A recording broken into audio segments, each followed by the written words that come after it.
పండిన చేతికెన్నో సిగ్గులొచ్చి ఆహా సిగ్గంత చీర కట్టింది. చీరలో చందమామ ఎవరమ్మ ఆ గుమ్మ సీతమ్మ. సీతమ్మ వాకిట్లో సిరిమల్లె చెట్టు, సిరిమల్లె చెట్టేమో తిరగబూసింది. కొమ్మ కదలకుండా కొయ్యండి పూలు, కోసిరవన్నీ సీత కొప్పు చుట్టండి. కొప్పున పూలు గుప్పే తంతెందుకండి, కోదండ రామయ్య వస్తున్నాడండి.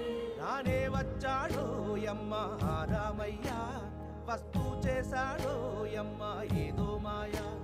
రానే వచ్చాడో యమ్మ ఆ రామయ్య, వస్తూ చేశాడో యమ్మ ఏదో మాయ. For many more such Rangolis, and please subscribe to my channel. Thank you.